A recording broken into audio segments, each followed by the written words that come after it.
ಈಗ ಮೈಕಲ್ ಅವರು ಎಲಿಮಿನೇಟ್ ಆಗಿದ್ದು ಕೋ ಇನ್ಸಿಡೆಂಟ್ಸಾ ಅಥವಾ ಕರೆಕ್ಟ್ ಆಗಿದೆಯಾ ಅಥವಾ ಇನ್ನೂ ಆಡಬೇಕಾಗಿತ್ತಾ? ಇನ್ನ ಆಡಬೇಕಿತ್ತು ಅಂತ ಇಲ್ಲ, ಬಟ್ ಈ ಲಾಸ್ಟ್ ವಾರಗಳಲ್ಲಿ ನನ್ನ ಕೂಡ ಜಾಸ್ತಿ ಈ ಟೈಮ್ ನನ್ನ ಜೊತೆ ನಾಮಿನೇಟ್ ಆಗಿದ್ದವರಲ್ಲಿ ಸ್ವಲ್ಪ ಅವ್ರದ್ದು ಫ್ಯಾನ್ ಸಪೋರ್ಟ್ ನನ್ನ ಕೂಡ ಜಾಸ್ತಿ ಇತ್ತು. ಸೊ ಅದು ಒಂದು ಸಿಂಪಲ್ ರೀಸನ್ ಅಲ್ಲಿ ನಾವು ಹೊರಗೆ ಬಂದಿದ್ದೀವಿ. ಪ್ರತಾಪ್ ಎಲ್ಲೂ ಕೂಡ ಅಷ್ಟು ಅಗ್ರೆಸಿವ್ನೆಸ್ ತೋರಿಸೇ ಇಲ್ಲ, ಬರೀ ಅಳೋದು ಆಮೇಲೆ ಸಿಂಪತಿ ಕ್ರಿಯೇಟ್ ಮಾಡ್ಕೋತಾ ಇದ್ದಾರೆ ಅನ್ನುವಂಥ ವಾದ ಕೂಡ ಇದೆ. ಮೈಕಲ್ ಹೇಳೋದೇನು ಪ್ರತಾಪ್ ಬಗ್ಗೆ? ಡಿಫ್ರೆಂಟ್ ಆಗಿದ್ದಾನೆ, ಸೊ ಅದು ಅವನಿಗೆ ತುಂಬಾ ಚೆನ್ನಾಗಿ ವರ್ಕ್ ಆಗ್ತಾ ಇದೆ. ಸೊ ಗೇಮಲ್ಲಿ ಮುಂದೆ ಹೋಗೋದಕ್ಕೆ ಏನು ಮಾಡಿದರೆ ತಪ್ಪಿಲ್ಲ ಅಂತ ನನ್ನ ಅನಿಸಿಕೆ. ಅದು ಒಬ್ಬೊಬ್ಬರಿಗೆ ಇಷ್ಟ ಆಗುತ್ತೆ, ಒಬ್ಬೊಬ್ಬರಿಗೆ ಇಷ್ಟ ಆಗಲ್ಲ, ಅದಕ್ಕೆ ಅವ್ರಿಗೆ ಏನು ಮಾಡೋಕ್ಕಾಗಲ್ಲ. ಸೊ ಅವ್ನು ಮಾಡೋ ಕೆಲಸನ ಚೆನ್ನಾಗಿ ಮಾಡ್ತಾ ಇದ್ದಾನೆ. ತಾವು ಕೂಡ ಕ್ಯಾಪ್ಟನ್ ಆದಂಥವ್ರು, ಎಲ್ಲವನ್ನ ಅನುಭವಿಸಿದಂಥವ್ರು, ಒಬ್ರು ಕ್ಯಾಪ್ಟನ್ ಅಂತ ಬಂದಾಗ ಅದರಲ್ಲೂ ಕೂಡ ಲೇಡಿ ಕ್ಯಾಪ್ಟನ್ ಆದಾಗ ಮೈಕಲ್ ಅವರು ಕೋಆಪರೇಟ್ ಮಾಡಲಿಲ್ಲ, ಎಲ್ಲೋ ಒಂದು ಕಡೆ ಹಾರ್ಶ್ ಆಗಿ ನಡ್ಕೊಂಡ್ರು, ರೂಡ್ ಆಗಿ ನಡ್ಕೊಂಡ್ರು ಅನ್ನುವಂಥದ್ದು. ಯಾಕೆ ತನಿಷಾ ಅವ್ರ ಕಂಡ್ರೆ ನಿಮ್ಗೆ ಆಗಿ ಬರ್ಲಿಲ್ವಾ ಹೇಗೆ? ಇಲ್ಲ, ನನಗೇನೋ ತನಿಷಾಗೆ ಏನು ಪ್ರಾಬ್ಲಮೇ ಬಂದಿರಲಿಲ್ಲ ಇಡೀ ಸೀಸನಲ್ಲಿ. ಬಟ್ ಏನಂದ್ರೆ ತನಿಷಾ ಆಗೋದ್ ಮುಂಚೆ ಒಂದು ವಾರ ಸುದೀಪ್ ಸರ್ ಬಂದು ಸಿರಿ ಮ್ಯಾಮ್ಗೆ ಕಂಟ್ರೋಲ್ ಕೊಟ್ಟರು ಕೂಡ, ಅವರು ನನಗೆ ಶಿಕ್ಷೆ ಮಾಡಿದೆ ಕೂಡ. ನನಗೆ ಏನು ಪ್ರಾಬ್ಲಮ್ ಇಲ್ಲ, ಯಾರೋ ಶಿಕ್ಷೆ ಕೊಟ್ಟರೆ ಮಾಡೋದ್ರಲ್ಲಿ ನನಗೆ ಏನು ಪ್ರಾಬ್ಲಮ್ ಇಲ್ಲ. ಬಟ್ ನನ್ನ ಬಂದು ರೂಡ್ ಹೆಂಗ್ ಅಪ್ರೋಚ್ ಮಾಡಿದ್ರೆ, ಅದು ಹುಡುಗ ಆಗಿದ್ರೆ ಸರಿ, ಹುಡುಗಿ ಆಗಿದ್ರೆ ಸರಿ, ಅದು ನನ್ನ ಪ್ರಕಾರ ಅದು ಸರಿ ಇಲ್ಲ. ತನಿಷಾ ಏನ್ ರೂಡ್ ಆಗಿ ನಿಮ್ಗೆ ಬಿಹೇವ್ ಮಾಡಿದ್ರು? ನಾ ಅಲ್ಲಿ ಕುತ್ಕೊಂಡಿದ್ದೆ, ಬಂದು ಯಾರು ಮಲಗಿದ್ದು, ಪೂಲ್ ಒಳಗಡೆ ಡುಕ್ಕು ಅಂತ ಹೇಳಿದಾಗ ನನಗೆ ಅದು ಅವರು ಮಾತಾಡೋದು ರೀತಿ ನನಗೆ ಇಷ್ಟ ಆಗಲಿಲ್ಲ. ಸೊ ಅದರಲ್ಲಿ ಅದೇ ಅವಳು ಏನು ಎನರ್ಜಿ ಜೊತೆ ಬಂದಿದ್ದಾಲೋ ಅದೇ ಎನರ್ಜಿನ ರೆಸಿಪ್ರೊಕೇಟ್ ಮಾಡಿದೆ, ಬರೀ ಒಂದು ಮಿರರ್ ಥರ. ಅವಳು ಬಂದು ಡೀಸೆಂಟಾಗಿ ಹೇಳಿದ್ರೆ ನಾನು ಮಾಡ್ತಿದ್ದೆ. ಬಟ್ ನಮಗೆ ಹೊರಗಡೆ ನೋಡೋರಿಗೆ ಡೀಸೆಂಟ್ ಆಗಿ ಕಾಣ್ತಿತ್ತಪ್ಪ, ಅದು ನಿಮ್ಮ ಒಳಗಡೆ ಏನ್ ನಡೀತಿತ್ತು ಗೊತ್ತಿಲ್ಲ. ಅಂದ್ರೆ ಎಡಿಟ್ ಆಗಿದ್ದನ್ನು ನಾವು ನೋಡ್ತೀವಿ 1 ಅವರ್ದು ಅಥವಾ 2 ಅವರ್ದು. ಅವ್ರು ಹೇಳ್ತಾರೆ ನೀವು ಆ ಕೆಲಸ ಮಾಡ್ಬೇಕು ಅಂತ ಹೇಳ್ತಾರೆ, ಅವಾಗ ನಾನು ಮಾಡಲ್ಲ ಅಂತೀರಿ ನೀವು? ಕೆಲಸ ಮಾಡ್ಬೇಕು ಅಂತ ಹೇಳಿಲ್ಲ, ಪೂಲ್ ಒಳಗಡೆ ಜಂಪ್ ಮಾಡು ಅಂತ ಹೇಳಿದ್ರು. ಪೂಲ್ ಒಳಗಡೆ 3 ಟೈಮ್ ಜಂಪ್ ಮಾಡಿ ಬಾಡಿ ಹೊರಗಡೆ ಜಂಪ್ ಮಾಡು, ಹೊರಗಡೆ ಬಾ, ಜಂಪ್ ಮಾಡು, ಹೊರಗಡೆ ಬಾ. ಅಂಡ್ ಆ ಟೈಮಲ್ಲಿ ಪೂಲ್ ಕ್ಲೀನಿಂಗ್ ನಡೀತಾ ಇತ್ತು, ಪೂಲ್ ಅಲ್ಲಿ ನೀರು ಗ್ರೀನ್ ಕಲರ್ ಅಲ್ಲಿ ಇತ್ತು. ಸೊ ಆ ಟೈಮಲ್ಲಿ ಆ ಥರ ಎಲ್ಲ ಹೇಳೋದು ನನಗೆ ಸರಿ ಅನಿಸ್ಲಿಲ್ಲ. ಅಲ್ಲ, ಪನಿಷ್ಮೆಂಟ್ ಕೊಟ್ಟಿದ್ದೇನೆ ಕೇಳಿ ಅವರು. ಏನಕ್ಕೆ ಪನಿಷ್ಮೆಂಟು? ನೀವು ಮಲಗಿದ್ರಾ, ಅದಕ್ಕೆ ಶಿಕ್ಷೆ ಅಲ್ವಾ? ನೀವು ಮತ್ತು ವಿನಯ್ ಅವರು ಮಲಗಿದ್ರಿ, ಅಲ್ಲಿ ನಾಯಿ ಬೊಗಳೋದು ಸದ್ದು ಬಂತು, ಅದಾದ್ಮೇಲೆ ತನಿಷ್ ಅವ್ರ ಕ್ಯಾಪ್ಟನ್ ಹೋಗಿ ಅದನ್ನ ಪನಿಷ್ಮೆಂಟ್ ಮುಗಿಸಿ ಅಂತ ಹೇಳ್ತಾರೆ, ನೀವು ಮಾಡಲ್ಲ ಅಂತೀರಿ. ಸೊ ಮಾಡಲ್ಲ ಅನ್ನೋದಕ್ಕೆ ಒಂದು ಸಬಲವಾದಂತ ಕಾರಣವನ್ನ ಕೊಡ್ಲಿಲ್ಲ ನೀವು. ಅಂದ್ರೆ ಒಂಥರ ಅದು ಹೇಗಿದ್ರೆ ಆಟಿಟ್ಯೂಡ್ ತೋರಿಸ್ತು ನಿಮ್ದು, ನನಗನ್ಸುತ್ತೆ ಆ ಥರ. ನನಗೆ ಹೌದು, ನನ್ನ ರೂಡ್ ಹೆಂಗ್ ಅಪ್ರೋಚ್ ಮಾಡಿದಲ್ಲಿ ನಾನು ರೂಡ್ ಹೆಂಗ್ ಬಿಹೇವ್ ಮಾಡಿದ್ದೆ, ಅವಳು ನಾರ್ಮಲ್ ಆಗಿ ಅಪ್ರೋಚ್ ಮಾಡಿದ್ರೆ ನಾನು ನಾರ್ಮಲ್ ಹಂಗೆ ಆನ್ಸರ್ ಹೇಳ್ತಿದ್ದೆ.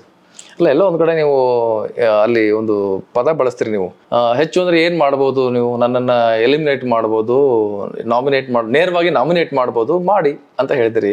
ಸೊ ಈ ಮಾತು ಹೇಳುವಾಗ ಎಲ್ಲೋ ಒಂದ್ ಕಡೆ ಬಿಗ್ ಬಾಸ್ ಕೂಡ ಒಂದು ಅಗೌರವ ತೋರ್ದಂಗ ಆಯ್ತಾ ಅಂತ? ಇಲ್ಲ, ಅದನ್ನ ಬಿಗ್ ಬಾಸ್ಗೆ ಹೇಗೆ ಅಗೌರವ ತೋರಿಸ್ತೀನಿ? ಅವಳ ಹತ್ರ ಹೇಳಿದೆ, ಬಿಗ್ ಬಾಸ್ ಹತ್ರ ಏನು ಹೇಳಿಲ್ಲ. ಯಾಕಂದ್ರೆ ನನ್ನ ಎಲಿಮಿನೇಟ್ ಮಾಡಕ್ಕೆ ಪವರ್ ಬಂದು ಬಿಗ್ ಬಾಸ್ ಹತ್ರ ಇದೆ, ಇವಳ ಹತ್ರ ಎಲಿಮಿನೇಟ್ ಆಗೋ ಪವರ್ ಇಲ್ಲ, ನಾಮಿನೇಟ್ ಮಾಡೋ ಪವರ್ ಇದೆ. ದಟ್ ಈಸ್ ಅವ್ಳು ಮಾಡೋ ಮ್ಯಾಕ್ಸಿಮಮ್ ಅದೇ. ಸೊ ಲೈಕ್ ನಿನ್ಗೆ ನೀ ಈ ತರ ರೂಢಂಗ್ ಇದ್ರೆ ನಮ್ಗೇನೋ ರೂಢಂಗ್ ಇರಕಾಗುತ್ತು, ನಾರ್ಮಲ್ ಆಗಿದ್ರೆ ನಾವು ನಾರ್ಮಲ್ ಆಗಿರ್ತೀವಿ. ಇಲ್ಲಾಂದ್ರೆ ಯಾರು ಸವಾಸಾಗೇನೆ ಹೋಗೋ ಕ್ಯಾರೆಕ್ಟರ್ ನಾನಿಲ್ಲ. ಸುಮ್ಮನೆ ಬಂದು ನಮ್ಮನ್ನ ಇದು ಮಾಡಿದ್ರೆ ಆವಾಗ ರಿಯಾಕ್ಷನ್ ಬಂದೇ ಬರುತ್ತೆ. ಅಲ್ಲ, ಏನು ಇದು ಇನ್ಸಿಡೆಂಟ್ ನಡೀತು ನೋಡಿ, ಇದಾದ್ಮೇಲೆ ಕಿಚ್ಚನ್ ಪಂಚಾಯತಿ ಬರುತ್ತೆ, ಕಿಚ್ಚ ಅವರು ಕೂಡ ಒಂದಷ್ಟು ವಾರ್ನ್ ಮಾಡ್ತಾರೆ, ಅದರಲ್ಲಿ ನಿಮ್ದು ಸೇರಿಸಿ. ಅಂದ್ರೆ ತುಕಾಲಿ ಸಂತೋಷ್ ಅವ್ರಿಗೂ ವಾರ್ ಮಾಡ್ತಾರೆ, ಅವಾಗ ನಿಮಗೂ ಕೂಡ ಒಂದು ವಾರ್ ಮಾಡ್ತಾರೆ. ಸೊ ಆಗ ಕಿಚ್ಚನ ಕೋಪಕ್ಕೆ ಏನಾದ್ರು ಮೈಕಲ್ ಅವ್ರ ಗುರಿ ಆದ್ರ ಅನ್ನೋದು ನನ್ನ ಪ್ರಶ್ನೆ. ಅದು ಸುದೀಪ್ ಸರ್ ಜೊತೆ ಮೇ ಬಿ ಸ್ವಲ್ಪ ಕ್ಯಾಶುವಲ್ ಆಗಿ ಮಾತಾಡಿದೆ. ಅಂಡ್ ಅದು ಅವರು ಏನು ಸುದೀಪ್ ಸರ್ ಬಂದು ಒಂದು ಹೋಸ್ಟಿಂಗ್ ಇದ್ದು, ಅವ್ರಿಗೆ ಒಂದು ಲಿಮಿಟ್ ಇದೆ. ಆ ಲಿಮಿಟ್ ನಾವು ಕ್ರಾಸ್ ಮಾಡಿದ್ರೆ ಅವರು ರಿಯಾಕ್ಷನ್ ಬೇರೆ ಇರ್ತಿತ್ತು. ಬಟ್ ಅವರು ಲಿಮಿಟ್ಗೆ ಹತ್ರ ಬಂದೆ ವಾರ್ನ್ ಮಾಡಿದ್ರು. ನನ್ನ ಪ್ರಕಾರ ಕರೆಕ್ಟ್, ಯಾರೋ ನನ್ನ ಲಿಮಿಟ್ ಹತ್ರ ಬಂದ್ರೆ ನಾನು ವಾರ್ನ್ ಮಾಡ್ತೀನಿ. ಸೊ ಅವರು ಕರೆಕ್ಟಾಗಿ ಮಾಡಿದ್ರು ನನ್ನ ಪ್ರಕಾರ. ಅವಾಗ ನಿಮ್ಗೆ ಅನಿಸ್ತಾ ಏನಾದ್ರು ಒಂದು ನಾನೇನೋ ತಪ್ಪು ಮಾಡ್ತಾ ಇದ್ದೀನಿ, ಅದಕ್ಕೆ ಸುದೀಪ್ ಸರ್ ಬೈತಾ ಇದ್ದಾರೆ ಅಂತ ಫೀಲ್ ಆಯ್ತಾ? ಹೌದು, ಯಾಕಂದ್ರೆ ಸುದೀಪ್ ಸರ್ ಸುಮ್ಮನೆ ಬೈಯಲ್ಲ, ಅವ್ರಿಗೆ ಒಂದು ರೀಸನ್, ಒಂದು ಸ್ಟ್ರಾಂಗ್ ರೀಸನ್ ಇದ್ರೇನೆ ಅವ್ರು ಹೇಳ್ತಾರೆ. ಅಂಡ್ ಸುದೀಪ್ ಸರ್ ಅವ್ರು ಇರೋ ಪೊಸಿಷನ್ಗೆ ಅವರು ಇನ್ನ ಎಷ್ಟೋ ಜಾಸ್ತಿ ಮಾಡಿರ್ಬೋದು. ಅವರು ಅಷ್ಟು ನೀಟಾಗಿ ಹೇಳಿದ್ದಾರೆ ಅಂದ್ರೆ ಅದು ಅವ್ರ ವ್ಯಕ್ತಿತ್ವನ ತೋರಿಸ್ತಾ ಇದೆ. ನಾ ಯಾವಾಗಲೂ ಅದನ್ನ ಅಪ್ರಿಷಿಯೇಟ್ ಮಾಡ್ತೀನಿ.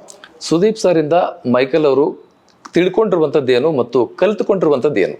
ಸುದೀಪ್ ಸರ್ ಇದ್ದು ಒಂದು ಟಫ್ ಕ್ವೆಶ್ಚನ್ಸ್ನ ಇಲ್ಲ ಟಫ್ ಸ್ಟೇಟ್ಮೆಂಟ್ಸ್ನ ಹೇಗೆ ಬೇರೆಯವ್ರಿಗೆ ಅಂಡರ್ಸ್ಟ್ಯಾಂಡ್ ಮಾಡೋಕ್ಕೆ ಹೇಗೆ ಹೇಳಬೇಕು ಅಂತ ಇರೋದು ನಾ ಕಲಿತಿದ್ದೀನಿ. ಆ್ಯಂಡ್ ಅವ್ರದ್ದು ಒಂದು ಸ್ಟೈಲ್, ಅವ್ರದ್ದು ಒಂದು ಗ್ರೇಸ್ ನನಗೆ ಆ್ಯಕ್ಚುಲಿ ತುಂಬ ಇಷ್ಟ ಆಯಿತು. ಅದರಲ್ಲಿ ನಾನು ಎಕ್ಸಿಟ್ ಇಂಟರ್ವ್ಯೂ ಅಲ್ಲಿ ಹೇಳಿದೆ ಕೂಡ ಅವರು. ಆ್ಯಂಡ್ ಅವರು ಒಂದು ಆರಾನೇ ಒಂದು ತುಂಬ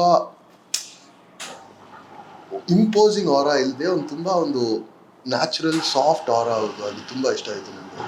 ಬಿಗ್ ಬಾಸ್ ಮನೆಗೆ ನೀವು ಬರೋಕ್ಕಿಂತ ಮುಂಚೆ ಸುದೀಪ್ ಅವ್ರನ್ನ ನೋಡಿದ್ರಾ? ನಾ ಸುದೀಪ್ ಸರ್ ಅವರು ಪೋಸ್ಟರ್ಸ್ ಎಲ್ಲ ನೋಡಿದ್ದೀನಿ, ಇನ್ಸ್ಟಾಗ್ರಾಮಲ್ಲಿ ಕೂಡ ನೋಡಿದ್ದೀನಿ. ಬಟ್ ಅವ್ರದ್ದು ಯಾವ ಫಿಲ್ಮ್ಸ್ ಇನ್ನೂ ನೋಡಿರಲಿಲ್ಲ.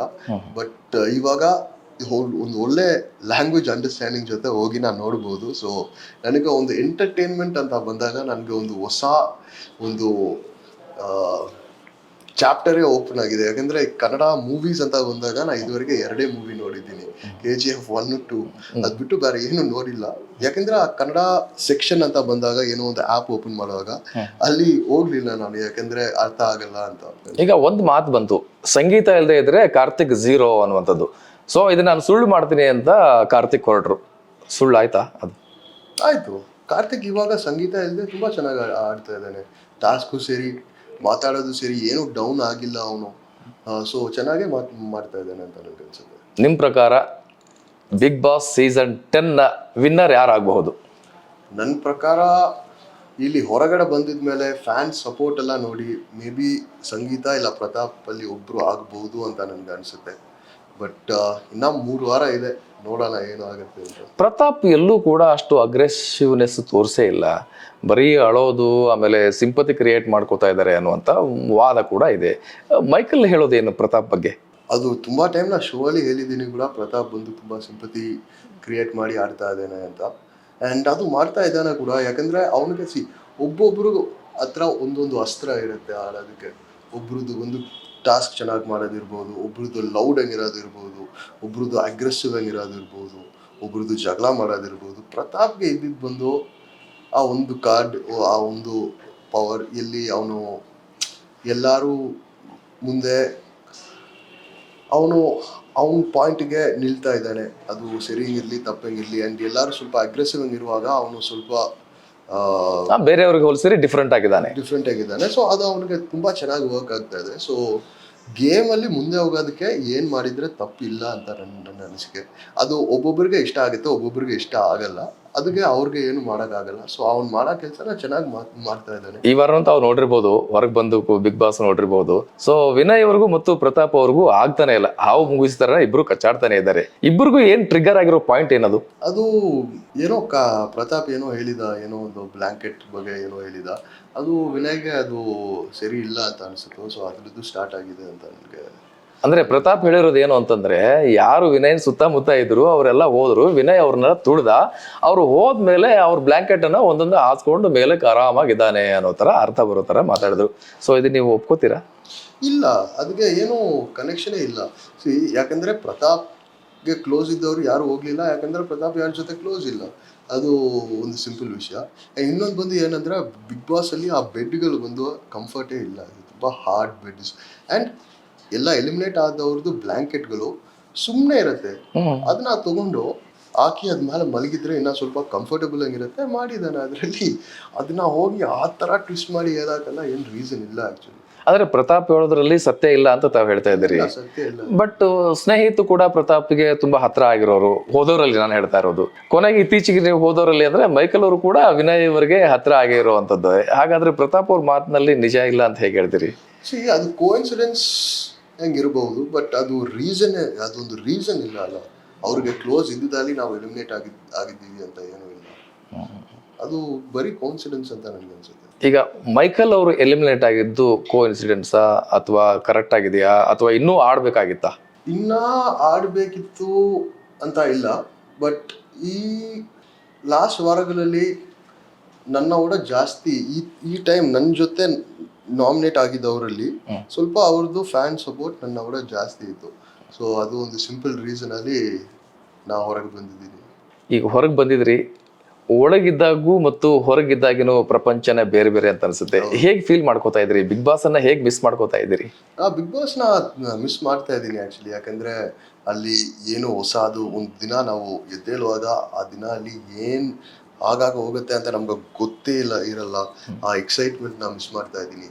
ಆ್ಯಂಡ್ ಅದು ನನಗೆ ಆ್ಯಕ್ಚುಲಿ ತುಂಬ ಚೆನ್ನಾಗಿತ್ತು. ಆ ಟಾಸ್ಕ್ಗಳು ಆಡೋದು ಮಿಸ್ ಮಾಡ್ತಾ ಇದ್ದೀನಿ. ಬಟ್ ಇಲ್ಲಿ ಹೊರಗಡೆ ಪ್ರಪಂಚನೂ ತುಂಬ ಖುಷಿಯಾಗೇ ಇದ್ದೀನಿ. ಯಾಕಂದರೆ ಇಷ್ಟು ಜನಗಳ ಪ್ರೀತಿ ಸಿಕ್ಕಿದೆ ಅಂತ ಗೊತ್ತಿರಲಿಲ್ಲ. ಇಲ್ಲಿ ಹೊರಗಡೆ ಬಂದಿದ ಮೇಲೆ ಗೊತ್ತಾಗಿದೆ. ನನಗೆ ತುಂಬ ಖುಷಿ ಇದೆ.